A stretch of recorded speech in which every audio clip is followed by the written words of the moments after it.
Saya akan coba bacakan apa yang diangkat oleh penulis ya dari bab ini. Dalam bab ini melaksanakan hukum Allah dari 35 amalan pelebur dosa, ini adalah amal yang ke-14.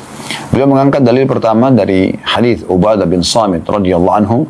Ia berkata, ketika kami berada di majlis Rasulullah SAW, maka beliau bersabda, "Bayi'uni ala an la tushriku billahi syai'a, wa la tasriqu, wa la taznu." Wa qara'a hadhihi al-ayah kullaha. Faman waffa minhum fa'ajruhu ala Allah, wa man asaba min dhalika syai'an fa'uqiba fahuwa kaffaratuh. وَمَنْ أَصَابَ مِنْ ذَلِكَ شَيْئًا فَسَتَرَهُ اللَّهُ عَلَيْهِ إِنْ شَاءَ غَفَرَ لَهُ وَإِنْ شَاءَ عَذَّبَهُ. Terjemahannya, berbaiatlah kalian kepadaku untuk tidak menyekutukan Allah subhanahu wa ta'ala dengan apapun. Tidak mencuri, tidak berzina. Lalu beliau membaca ayat. Maksudnya Nabi Muhammad SAW membacakan ayat-ayat berhubungan dengan tadi. Ya, larangan syirik, larangan mencuri, larangan berzina. Maka barang siapa yang memenuhinya, niscaya akan mendapatkan pahala di sisi Allah subhanahu wa ta'ala. Maksudnya memenuhi agar tidak melakukan pelanggaran-pelanggaran tersebut. Dan barang siapa yang melanggar, lalu dia mendapatkan hukuman atas perbuatannya, maka hukuman itu akan menghapuskan dosa. Dan barang siapa yang melanggarnya, tapi ditutupi oleh Allah subhanahu wa ta'ala, maka jika Allah subhanahu wa ta'ala berkehendak, maka dia-nya besar kata ganti Allah, dia akan mengampuninya. Dan kalau Allah menginginkan, maka dia akan menyiksanya. Hadis ini diriwayatkan oleh Bukhari. Baik, hadis ini teman-teman sekalian memberikan gambaran kepada kita pelajaran ya. Yang pertama adalah adanya hukum baiat kepada Nabi SAW di masa hidup beliau. Yang maksud dengan baiat adalah janji setia. Janji setia.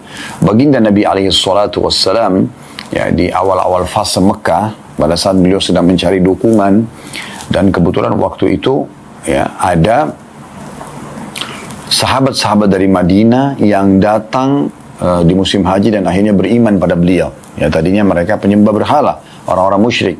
Tapi mereka beriman kepada baginda Nabi SAW. Maka pada saat mereka sudah beriman, Nabi SAW mengatakan, "Bayi'uni ala alla tusyriku billahi syai'a." Sekarang kalian berbaiat kepadaku, buatlah janji setia bahwasanya kalian akan atau patuh kepadaku, patuh kepada Allah dan tidak melakukan kesyirikan. Ya, tentu baiat Nabi SAW cukup banyak ya, jenis-jenisnya atau urutan yang Nabi SAW sebutkan. Tapi dalam riwayat ini disebutkan tentang masalah perintah untuk berbaiat, dan dimulai dengan ini faedah keturunan hadis agar tidak melakukan kesyirikan kepada Allah. Tentu ada alasan teman-teman sekalian kenapa syirik yang disebutkan di sini. Yang pertama, karena memang mayoritas penduduk negeri Arab pada saat itu melakukan kesyirikan. Artinya mereka beriman kepada Allah, tapi mereka musyrik. Musyrik artinya mempartnerkan ya Allah dengan makhluk. Orang-orang Mekah dan penduduk Jazirah Arab pada saat itu mereka tahu Ka'bah itu rumahnya Allah. Mereka mengenal betul kisah Abraha yang Allah hancurkan pasukan gajah. Ya, pasukan gajah dari Yaman yang berusaha mau menghancurkan Ka'bah, yang Allah SWT sebutkan dalam surah Fil, menjelaskan masalah itu. Ya. Kemudian juga mereka tahu haji itu adalah ibadah yang diajarkan Nabi Ibrahim AS, sehingga mereka masih mengerjakan haji. Hanya saja mereka syirik. Mereka datangkan patung-patung yang mereka pahat sendiri, mereka berikan nama, bahkan ada yang ditransaksikan di pasar-pasar mereka. Mereka beli yang mereka anggap Tuhan, sekutu Allah subhanahu wa ta'ala. Tuhan juga partnernya Allah. Ya, sehingga mereka kalau menyembeli, mereka bersedekah atas nama Allah, mereka juga menyembeli untuk patung-patung mereka.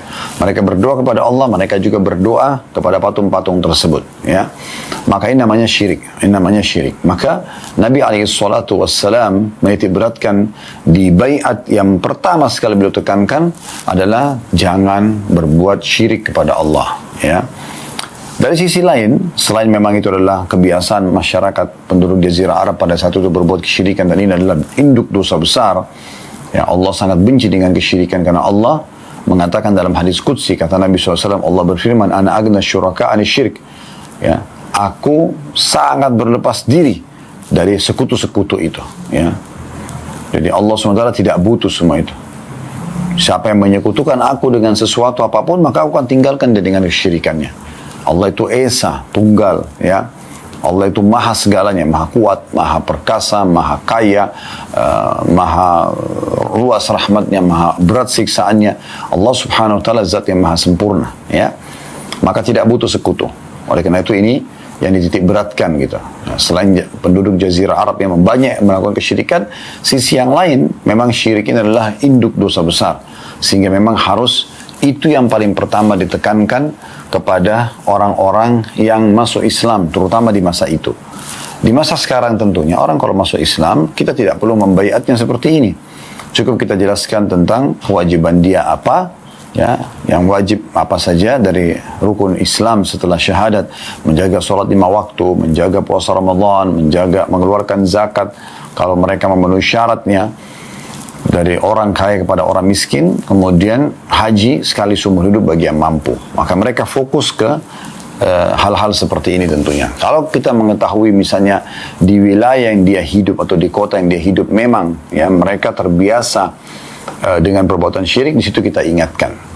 Ini poin tentang masalah baiat pertama yang Nabi SAW titik berat, atau isi baiat pertama yang Nabi SAW titik beratkan kepada sahabat-sahabat di waktu itu. Jadi alasannya kenapa syirik kepada Allah yang dibahas sudah kita jelaskan dari karena mayoritas penduduk Jazirah Arab memang melakukan kesyirikan, ya. Kemudian juga karena syirik adalah induk dosa besar. Faedah ketiga dari hadis adalah adanya larangan Nabi alaihi salatu wassalam dan umat Islam harus berbaiat pada saat itu mengambil janji setia tidak akan mencuri. Jadi dimaksud di sini pencuri adalah di masa itu ya memang banyak sekali perampokan, ya. Belum ada keamanan kayak kita sekarang. Sekarang setiap negara punya keamanan, ya, punya tata cara untuk masuk ke negara orang gitu kan, dengan izin visa. Kalau kita sekarang menggunakan paspor, ya, dokumen perjalanan, misalnya kita nggak melakukan perbuatan kriminal. Kalau di masa dulu tidak ada, ya. Dan kebanyakan orang-orang kalau jalan di masa dulu, apalagi perjalanan jauh keluar kota atau keluar negeri, maka itu ya mereka sangat riskan sekali untuk dirampok di tengah jalan karena banyaknya qutta'ut turuq atau orang-orang perampok-perampok jalanan, ya. Oleh karena itu Nabi SAW tidak beratkan, nggak boleh mencuri. Setelah masuk Islam nggak ada lagi perampokan, nggak ada begal, gitu kan. Jadi betul-betul memang mereka harus menghindari semua itu. Yang bukan haknya jangan disentuh. Dan ini menunjukkan bagaimana kemuliaan agama Islam. Sampai-sampai ya tidak boleh orang mengambil yang bukan haknya. Dan dalam Islam hukumannya sangat keras di sini, ya, sangat tegas. Orang yang mencuri dan kepergok memang, dan itu adalah profesi dia, maka dipotong tangannya. Jadi seakan-akan pesan Islam, kalau kamu mencuri, maka yang terjadi adalah tanganmu akan hilang. Nah, seperti itu, ya. Kemudian selanjutnya wala taznu. Ini pesan yang keempat atau pesan yang ketiga dari baiat Nabi SAW ya, kepada para sahabat, dan ini pesan atau faedah keempat dari hadis, yaitu tidak boleh berzina. Dan zina ini adalah terjadi dari seluruh anggota tubuh kita. Zinanya mata dengan melihat, zinanya mulut dengan mengucapkan, ya, untuk mencium, zinanya tangan dengan menjam atau mengambil yang bukan hak kita, zinanya kemaluan meletakkan di kemaluan yang lain, kemudian zinanya kaki dengan melangkah ke tempat-tempat yang dilarang. Maka ini adalah zina. Dan Allah subhanahu wa ta'ala sudah berfirman dalam Al-Quran, wala taqrabuz zina, jangan kalian dekati zina itu. Ada potensi kita menyukai lawan jenis kita, tetapi Allah subhanahu wa ta'ala memberikan cara yang benar, yaitu dengan akad nikah.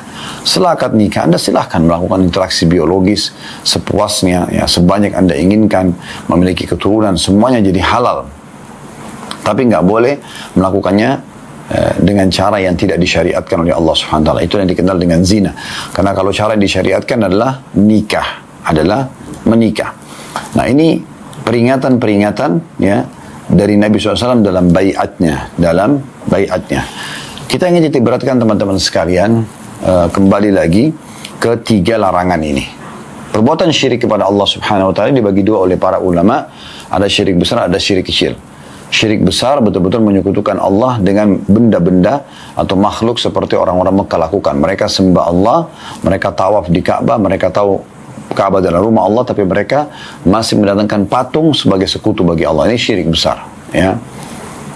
Kemudian juga bergantung pada yang lain seperti misalnya jin, minta tolong pada syaitan, ya ini masuk dalam masalah syirik besar. Ya, ini berbahaya sekali. Jadi dilarang ya kita untuk minta tolong pada mereka. Dan perlu Anda garis bawahi, kita ini sebagai manusia lebih mulia daripada jin. Allah mengatakan dalam Al-Quran, laqad khalaqnal insana fi ahsani taqwim. Kami ciptakan manusia dengan sesempurna mungkin. Jadi tidak ada makhluk yang Allah puji seperti ini ya selain manusia. Maka terutama jin ya, maka manusia lebih baik. Kenapa harus minta tolong sama jin? Dan Nabi SAW tidak pernah mencontohkan untuk minta tolong pada jin tersebut. Allah memang membuat mata kita tidak bisa melihat mereka, kita tidak tahu mereka itu tinggal di mana, makannya apa, bagaimana fisik mereka, ya sudah. Supaya tidak perlu kita mencari tahu hal tersebut, tidak perlu kita lintas alam untuk memanggil-manggil mereka, apalagi sampai interaksi menikah dengan mereka dan seterusnya. Ya, jadi ini perbuatan yang bisa berbahaya, mendatangkan kesyirikan ya pada Allah Subhanahu Wa Taala. Dan ada syirik kecil. Syirik kecil adalah riya. Sebagaimana sabda Nabi SAW, akhwafu ma akhafu alaikum asyirkul khafi atau syirkul asghar. Yang paling aku khawatirkan dari kalian adalah syirik kecil atau syirik yang tersembunyi. Maka para sahabat menanyakan, ya Rasulullah, ma syirkul khafi? Apa yang dimaksudkan dengan syirik tersembunyi itu? Kata Nabi SAW, ar-riya. Makna riya adalah memperindah ibadah untuk makhluk. Ya, kita sengaja memperindah sholat supaya dipuji sama orang yang di sekitar kita. Kita sengaja misalnya bersedekah, berpuasa, berzikir, berdoa, semua ibadah ini hanya karena ingin dipuji oleh orang lain, ingin pamer, maka itu semua adalah masuk dalam syirik kecil, tapi ingat dia kategori dosa besar. Kemudian masalah mencuri, ya, ini cukup banyak orang yang belum paham. Kadang-kadang orang mengatakan, kenapa sih dalam Islam mencuri itu hukumnya sangat keras, sampai harus dipotong tangannya. Orang yang menganggap potong tangan pencuri adalah sebuah hukum yang keras, ini karena dia sendiri belum mengalami, ya, belum pernah dibegal, belum pernah dirampok, belum pernah dicuri haknya atau hartanya. Anda bisa bayangkan, kalau sampai Anda pulang ke rumah, dan maling lagi mencuri barang-barang itu. Mungkin kalau Anda punya pisau di tangan Anda, Anda bukan cuma sekedar potong tangannya, mungkin Anda akan menusuk badannya, karena hak Anda akan diambil. Tapi Islam datang mengatakan tidak. Serahkan orang ini kepada pihak yang bertanggung jawab, pihak pemerintah, nanti mereka akan menghukumnya. Kalau mengikuti hukum Allah, maka tangannya dipotong. Dan hukum ini memang kelihatannya sekilas tegas, atau keras, tapi dia memang adalah hukum yang diterapkan oleh Allah Subhanahu Wa Taala dengan hikmah yang luar biasa. Karena dengan kita memotong satu tangan pencuri, maka pastikan 10.000 orang pencuri akan berhenti untuk mencuri karena dia khawatir tangannya akan dipotong. Ya, Anda mungkin bisa melihat Mekah dan Madinah. Orang yang biasa umrah dan haji, Anda bisa lihat di sana, ya, mobil-mobil mewah dipakai di pinggir jalan. Orang tidak, walaupun ada juga pencuri ya, tapi orang khawatir untuk mencuri di sana. Kenapa? Karena memang akan dipotong tangannya kalau dia kepergok. Ya. Kemudian masalah zina juga sama, ya, di mana ada seorang anak muda pernah datang kepada Nabi SAW mengatakan, ya Rasulullah, saya siap meninggalkan semua larangan agama kecuali satu, izinkan saya berzina. Maka Nabi SAW kembali mengajak diskusi anak muda ini dan coba membuka wacana dia. Kalau seandainya terjadi pada ibumu dizinai oleh orang, kamu setuju gak? Enggak. Kalau saudarimu, enggak. Anakmu, enggak. Istrimu, enggak. Lalu kenapa kamu melakukan pada orang lain? Karena perempuan yang sedang kamu berzina dengannya, dia juga punya ayah, dia juga punya saudara, dia juga mungkin punya suami, ya. Oleh karena itu jangan dilakukan. Jadi perbuatan ini juga untuk menjaga kesucian garis keturunan manusia. Karena kalau dengan akad nikah yang kurang dari setengah menit, wali perempuan mengatakan saya nikahkan kamu sama anak perempuanku fulana binti fulana dengan mas kawin ini misalnya. Kemudian dia mengatakan saya terima nikahnya, si mempelai laki-laki. Sudah ada 2 saksi, ada mahar, ada kalimat akad seperti ini. Hitungan setengah menit kurang lebih sudah sah mereka berhubungan biologis selamanya, selama mereka tidak bercerai. Itu aja sebenarnya. Lalu kenapa tidak melakukan pernikahan? Kenapa harus perzinahan? Nah ini yang perlu digarisbawahi. Ya. Jadi memang kalau orang meneteskan sperma di rahim yang halal dan istrinya hamil, maka ini membuat status anak itu selamanya ya jelas jalur nasabnya, suci jalur nasabnya. Juga si suami istri melakukan interaksi biologis dengan tenang karena mereka tahu mereka suami istri. Orang semua tahu di sekitarnya kalau mereka suami istri. Mereka safar, mereka masuk ke hotel, tidak ada masalah karena dianggap ya ini adalah pasangan suami istri. Beda kalau orang tidak jelas statusnya halal atau tidak. maka pasti akan jadi sorotan orang. Mereka pun berdua melakukan biologis tidak akan tenang, ya, karena dalam kondisi tidak benar. Nah, ini hikmah-hikmah luar biasa yang menyebabkan kenapa di awal-awal muslimin masuk Islam di fase Mekah dulu, Nabi SAW membaiat mereka untuk meninggalkan perbuatan-perbuatan keji seperti ini tentunya. Dan sini dikatakan waqara hadhil ayah kullaha, kemudian Nabi SAW membacakan ayat-ayat tentang masalah larangan syirik, larangan mencuri, larangan berzina, ya. Dan di sini juga diambil pelajaran, kita bisa ambil sebagai pelajaran yang kelima, pentingnya seseorang dalam menyampaikan sebuah hukum mendatangkan dalil, dia menjelaskan kalau Allah berfirman, Rasulullah bersabda, maka itu penting sekali. Dengan penyampaian ini, maka secara otomatis orang akan lebih tahu kenapa dia dilarang, ya. Apa hikmahnya? Minimal dia mengetahui, oh, kalau memang Allah yang melarang, itu ada dalam Al-Quran disebutkan larangannya. Oh, memang Allah dan Rasulnya melarang, dalam hadis Nabi SAW disebutkan. Nah, ini hikmah luar biasa yang bisa diambil dari potongan waqara hadhil ayah kullaha. Lalu Nabi SAW membacakan ayat yang berhubungan semua dengan larangan-larangan tadi, ya. Selanjutnya dikatakan, dan ini kita bisa masuk faedah ke-6, waman waffa minkum fa'ajru 'ala Allah. Siapa di antara kalian yang patuh dengan larangan ini, tidak mengerjakan, tidak syirik, tidak mencuri, tidak berzina, maka dia akan mendapatkan pahala di sisi Tuhannya, ya. Ini pelajaran yang ke-6. Pelajaran yang ke-7, وَمَنْ أَصَابَ مِنْ ذَلِكَ شَيْئًا فَعُوقِبَ فَهُوَ كَفَّارَتُهُ. Dan barang siapa yang mengerjakan ini, ya, zina, mencuri, kemudian dia dihukum oleh Allah karena perbuatannya itu, maka hukuman itu di dunia sudah cukup menjadi pembersihan atas hukuman dia yang ada di akhirat nanti, ya. Ini pelajaran yang ke-7 yang bisa diambil. Jadi apapun hukuman yang datang atas perbuatan atau konsekuensi dari perbuatan kita di dunia, maka itu adalah pembersihan terhadap dosa-dosa. Yang ke-8 faedahnya, waman asaba min dzalika syai'an fasatarahu Allahu alaihi in syaa ghafaralah wa in syaa adzabah.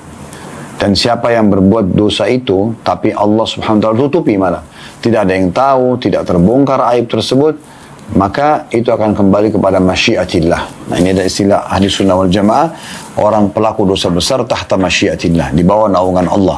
Kalau Allah ingin, Allah maafkan, kalau Allah ingin, Allah akan siksa, ya. Jadi kita tidak boleh memvonis seseorang yang berada dalam kemaksiatan dosa besar, kemudian dia meninggal langsung dia masuk neraka, tidak. Tapi kita katakan dia berada di bawah masyiatillah, di bawah keinginan atau kekuasaan Allah. Kalau Allah insya adzaba wa insya ghafaralah. Kalau Allah mau, Allah hukum, kalau Allah mau, Allah akan maafkan. Nah, ini faedah yang luar biasa yang bisa diambil dari hadis. Baik teman-teman sekalian, kita lanjutkan lagi sisa dalil yang diangkat oleh penulis, ya, hafizahullah, untuk yang bernama Fatin binti Abdul Aziz. Beliau mengangkat setelah itu ayat yang dimaksud oleh Ubadah bin Samit adalah firman Allah Subhanahu wa taala. Maksudnya tadi ada penjelasan kalau Nabi SAW membacakan ayat-ayat, ya. Nabi SAW membacakan ayat-ayat kepada orang-orang yang berbaiat.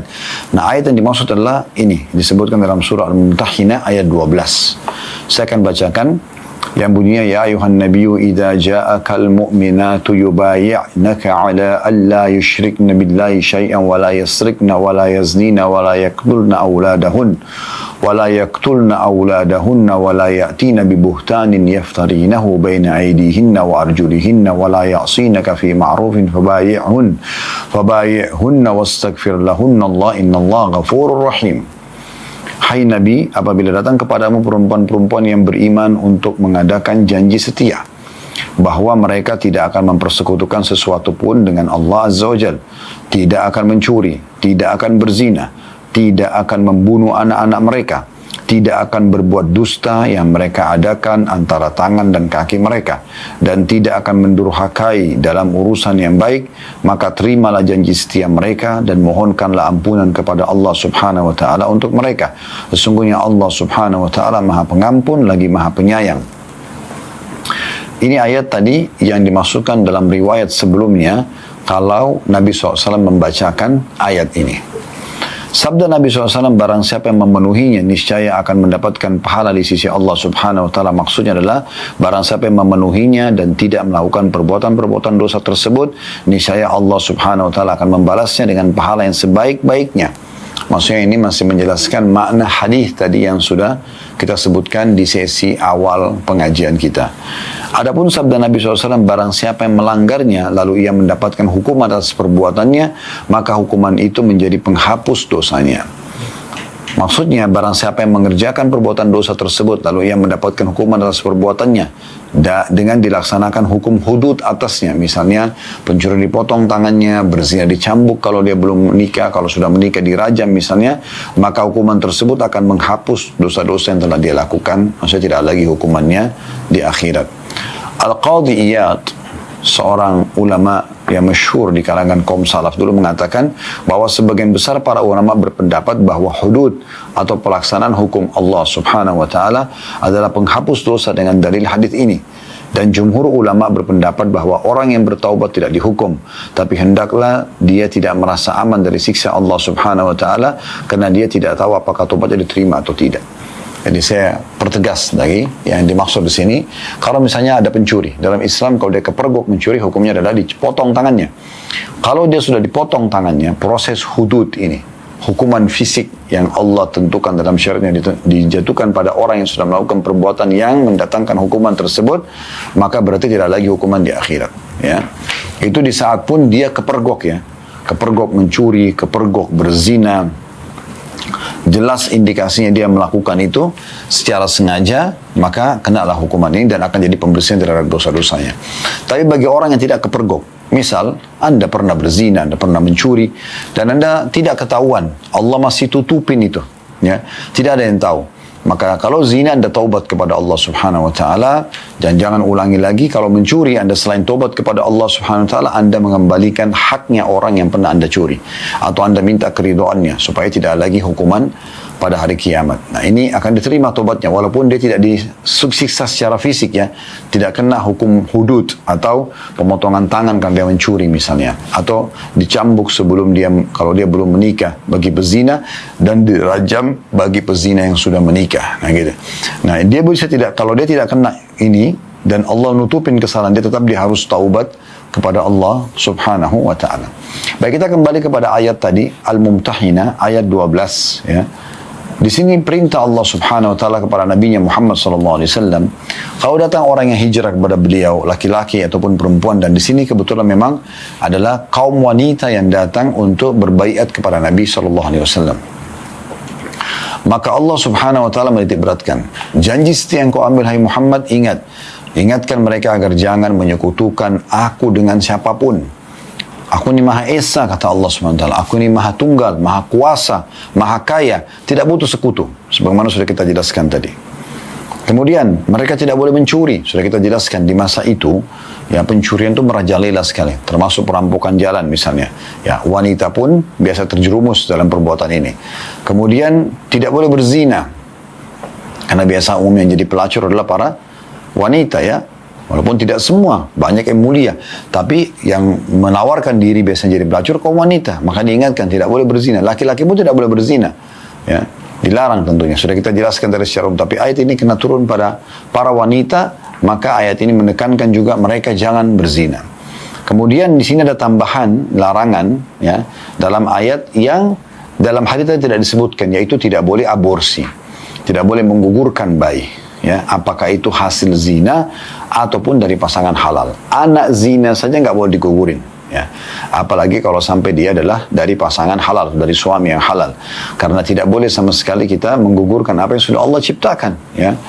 Tentu ada pengecualian sebagian ulama, misal di saat baru ketahuan hamil dan dilihat akan ada mudarat, ya, misalnya bagi sang ibu atau anak. Ketahuan anak tersebut naudzubillah cacat misalnya, atau si ibu ini bisa terancam nyawanya meninggal karena dia sudah melahirkan beberapa kali misalnya, itu ada penyakit yang sangat fatal membuatnya bisa sampai meninggal dunia, di situ boleh digugurkan, ya, tapi di awal-awal kehamilan, bukan sudah melewati masa 4 bulan sudah ditiupkan ruh, ya.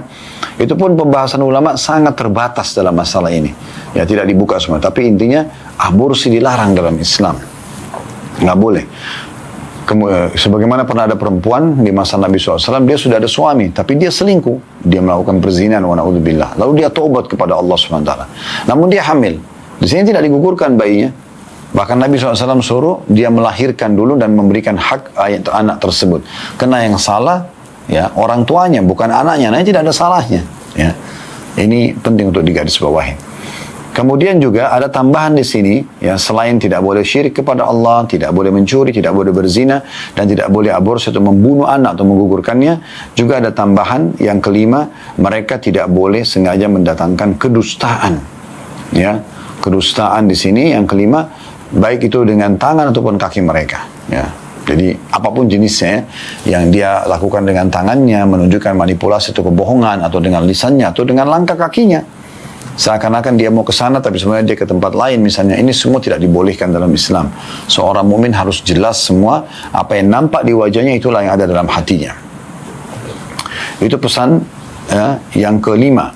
Ya, kemudian pesan yang keenam adalah tidak boleh bermaksiat kepada Rasulullah sallallahu alaihi wasallam. Tidak boleh bermaksiat kepada Rasulullah sallallahu alaihi wasallam, dan ini pesan penting juga, ya. Pesan yang keenam, ya. Kalau pesan pertama tidak boleh syirik, pesan kedua tidak boleh mencuri, pesan ketiga tidak boleh berzina, pesan keempat tidak boleh membunuh anak, ya, atau menggugurkan, pesan kelima tidak boleh, ya, berdusta. Kemudian pesan keenam ini, bukan ketujuh, keenam tidak boleh bermaksiat kepada Rasul, tidak boleh bermaksiat kepada Rasul sallallahu alaihi wasallam. Jadi harus mengikuti semua perintah Nabi SAW, walaupun kita tidak suka, terutama yang diwajibkan, bahkan kita harus mendahulukan Rasulullah SAW dari diri kita sendiri. Kita harus mencintai beliau, dan salah satu bentuk cintanya adalah mengamalkan semua perintah dan meninggalkan larangannya, ya. Maka itu akan menjadi bagian daripada harus yang kita lakukan dalam kehidupan kita, mengerjakan perintah beliau ataupun meninggalkan larangannya. Nah, ini pesan yang kelima, yang keenam, ya. Jadi tadi syirik satu, mencuri dua, ini tidak boleh syirik, tidak boleh mencuri, tidak boleh berzina, yang ketiga tidak boleh bunuh anak, yang keempat tidak boleh berdusta, ya, yang kelima, kemudian yang keenam tidak boleh bermaksiat kepada Rasulullah sallallahu alaihi wasallam. Nah, kalau mereka penuhi semua itu, wasiat Allah Subhanahu wa taala kepada Nabi Muhammad sallallahu alaihi wasallam, mohon ampunlah buat mereka, terima baiat mereka dan mohon ampunlah buat mereka.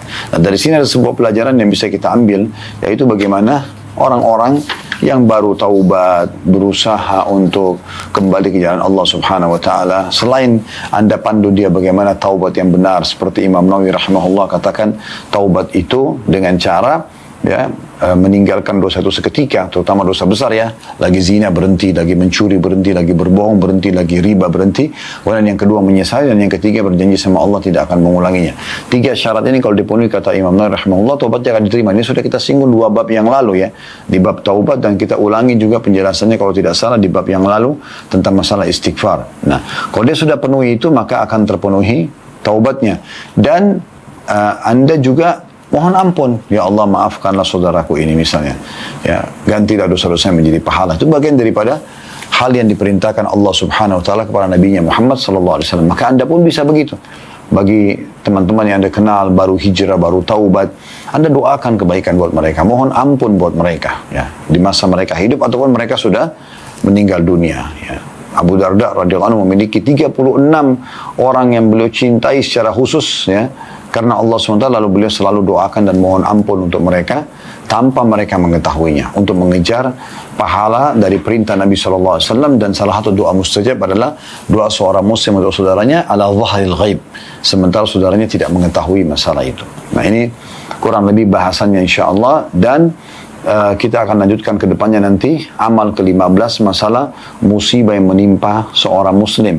Apa hikmah yang bisa kita ambil dari situ, kira-kira apa sebabnya, dan bagaimana menghadapi musibah yang sedang menimpa kita. Semua bermanfaat teman-teman sekalian. Kalau ada benar dari Allah, kalau ada salah dari saya, mohon dimaafkan. Subhanakallahumma bihamdika asyhadu an la ilaha illa anta astaghfiruka wa atubu ilaik. Wassalamualaikum warahmatullahi wabarakatuh.